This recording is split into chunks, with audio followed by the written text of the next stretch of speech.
I'd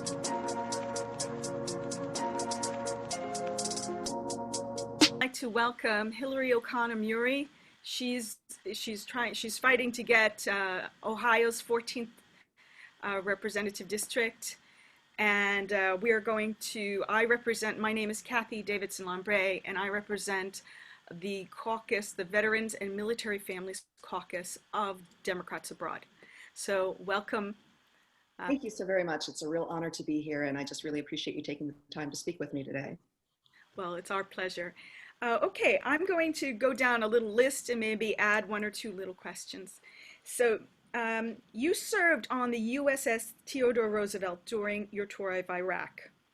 Captain Brett Crozier was wrongly dismissed when he tried to act in the best interest of his crew in the face of the coronavirus on board.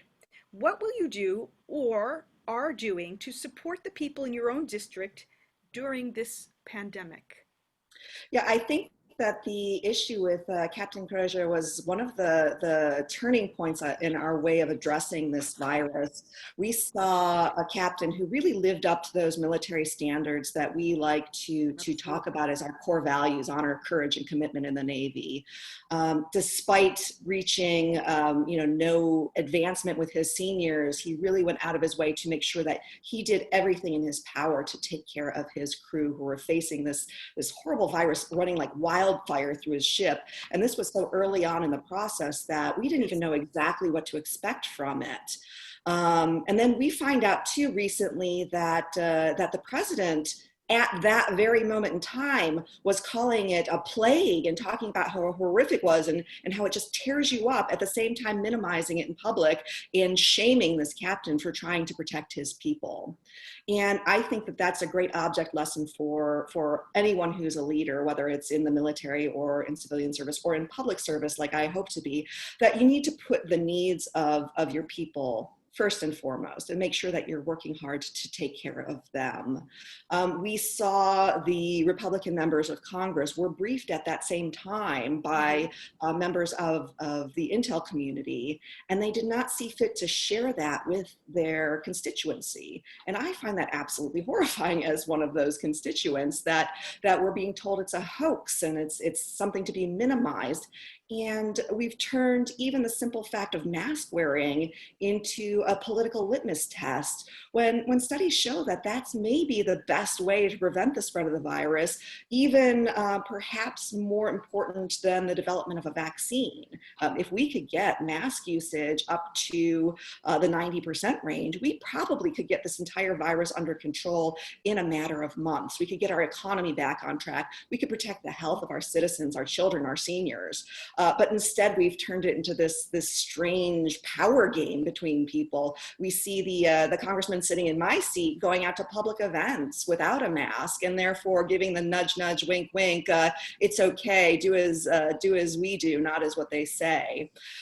So leadership starts from the top. It starts from setting the example. It starts from modeling behavior. So the sooner we see that out of Washington and out of our leaders and down to the local level, the faster we can ask and expect people to model the same. On the more scientific side of things, we do need to listen to the doctors and the experts who are out there, who know, who've studied, who've spent their lives and their resources in understanding how to manage diseases, how to manage pandemics, and follow their advice. We need to invest in the research that is coming up with these new vaccines. We need to invest in treatment. We need to invest in ventilators and PPE. We need to make sure that we're investing to keep our people safe. On September 22nd, the current administration released an executive order combating race, sex, and sex stereotyping that may adversely impact opportunities for women, non-binary individuals, transgender people, and the LGBTQ community, and people of color. How will you support and advocate for these communities as a representative? So I think one of the greatest promises that we have from our Constitution is that everybody is created equal, right? But the fact of the matter is, there's a lot of details in between those lines. It took us not just one, but two different amendments to even recognize that every one of us citizens should be allowed to vote. And to this day, we don't even have that equality enshrined in our Constitution for everyone. As an attorney, one of the things that I was horrified to learn about when I was in law school was that Justice Antonin Scalia, he actually publicly advocated throughout his life that the 14th Amendment of the Constitution didn't apply to women. And right? Yeah. And in the passing of Justice Ruth Bader Ginsburg, that is something that I think comes full flooding into me in my consciousness again, since she was the one who fought so hard to make sure that the Equal Protection Clause of the 14th Amendment applied to women. So in this case, he said, oh, well, originalist intent meant only, you know, white men. So the fact that we have members of our Supreme Court, or had until his passing, members of the Supreme Court openly advocating that basic constitutional rights did not apply to half of our population is something that we need to take seriously, and we need to address, and we need to address it at the highest levels. We know that the Equal Rights Amendment has been pending for longer than I have been alive. Just recently, we had a vote before Congress to extend the deadline for ratification because finally enough states have come around and said, oh, wait, women really are people under the Constitution. Goodness gracious. The person I am running against here voted against that, voted how we need to recognize everybody as equal constitutionally on down. We've got some really important legislation that's still pending and mired in the partisan bickering that's in Congress right now. The Equality Act is out there that's making sure that you can't discriminate based on any of sex, gender, identity, in housing. I mean, can you believe that in America you can still deny housing to somebody based on who they love or how they identify? The incumbent in the seat voted against the Equality Act, of all the things. So in the end, it's recognizing the inherent equality of all people and making sure that the legislation recognizes that as well. Yeah, well, they're voting, the people who voted against are seeing that as voting in their own interests, which shows a certain belief system. Well, it's a little bit of a truism these days, but it's so true. Equality is not pie. More for you doesn't mean less for me. And I think That's that the right. more folks can recognize that it's just something that expands and makes us better as a nation, the better off our country will be. Okay, you were afforded a great opportunity to attend classes at Lake Erie College while in high school. How has this shaped your stances on university financing, student debt forgiveness, and education? Absolutely. There's a great program here in Ohio. It's called the SB 140 program, and that's what afforded me the opportunity to attend college classes while in high school. Basically, the state will pay for tuition for any high school student who's accepted. So I spent half days at my high school and half days at the local college here, and it was a really great opportunity to expand my education, expand my worldview even as a high schooler, and get some more advanced classes and stay engaged and interested. I think very firmly about the fact that we need to really investigate public education as a free service of the government. And I think that we need to extend it on both sides. We need to extend it to pre-K and Head Start programs. And we also need to look at expanding it to public universities having free tuition. If you look at it as Democrats abroad, you see how there are many, many countries around the world who afford free higher education to their citizenry. And I think that is actually leaving the United States at a significant disadvantage when we're leaving some of our best and brightest talent mired in trying to figure out how to pay to harness that and utilize that. So one of the best ways, I think, is about extending free public education to the secondary and post-secondary arena. Beyond that, we need to eliminate the federal government's profiting on student loans. While we've seen the average loan rate for large businesses plummet to almost nothing, we still see students being forced to pay upwards of 8.5% on their student loans, and the profit is going into the federal government, and from there it turns into a whole morass about where it's been diverted. So we need to tie public education student loan rates to either the prevailing rate or a maximum cap on it, instead of having it set at this sort of usurious rate that it's at now. And then finally, we need to make sure that students have the opportunity to refinance their loans. We've got this system where they're non-dischargeable and non-refinanceable to a very large degree. That is not in keeping with, common loan practice. You are an avid knitter. I am. And so what projects are you working on now? Oh goodness, if I had known, I would have had my basket next to me. I am currently almost finished with a colorwork sweater. It's two colors. The body of the sweater is fuchsia, and it's got some white detailing on the yoke. I have about that much of the sleeve left, and I've had that much of the sleeve left for about 2 months now. So it'll get done soon. I was underway on the USS Theodore Roosevelt and knit my pilot a baby sweater because his wife had a baby while we were deployed. It's just a great way to relax, keep an even keel, and you fidget, and then all of a sudden you have something warm when you're done. Well, I think it's one of those things that your hands are occupied, and so you're free to think about a lot of things. It's a way of making connections in a certain way.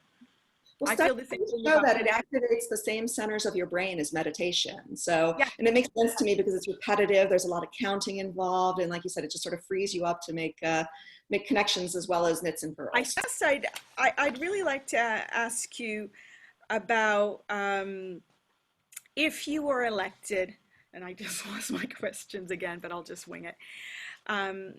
What are some of the laws you would like to enact? It's not rocket science what this district in particular is hurting for. I studied rocket science at college. It's not rocket science, and it's nothing groundbreaking. We need access to universal health care that is quality and affordable, and we need better jobs. So in the end, I support strengthening and securing the ACA to make sure that every American has access to that quality, affordable, and available health care, and then to extend it, to make sure that we go forward and institute a public option. We're going to see the government with a nonprofit player involved in the marketplace will use market forces to drive down the cost of health care and or increase the quality of that health care. And over time, if that is what people want, we'll see that transition to that single payer system. But in the meantime, one thing that the coronavirus has shown us is that we need that access as soon as possible and for the most number of people as possible. It's not just for individuals' health, which I think in the richest country on earth is a moral imperative, but also it's for, once again, our country's good, our societal good, to make sure that somebody who's feeling ill can go get that coronavirus test and not worry if that means that they're not going to have dinner that night. We in the richest country on earth shouldn't see our neighbors rationing insulin in order to keep a roof over their head. So to me, that is, one of the A1 priorities on the list. And then two, Northeast Ohio has been gutted by the flight of industry overseas. Right. So we need tax policy that encourages business to onshore labor and onshore their profits. We need to harness the latent industrial base here for the new green industry revolution.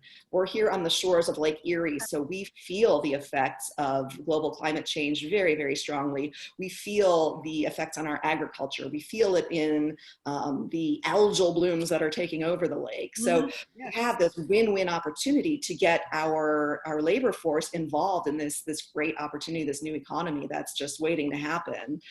It's not this kind of either-or situation that a lot of folks want to make it between climate change and making money. No, it's win-win. I'm going to give you one last word. Okay.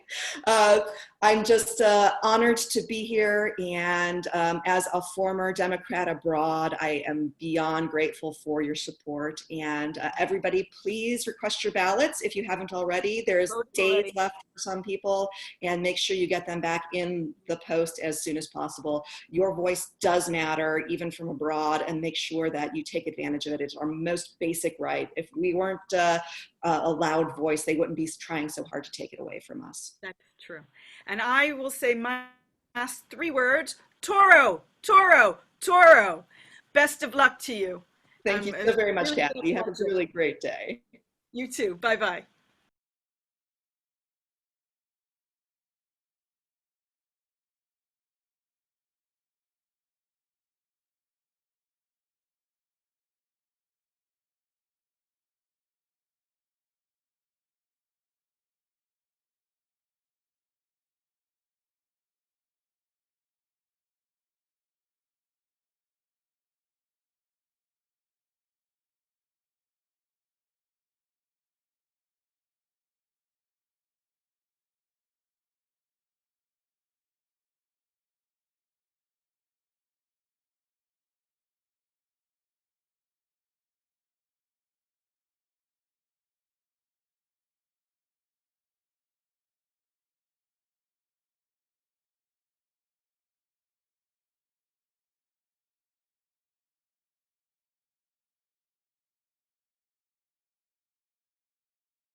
you.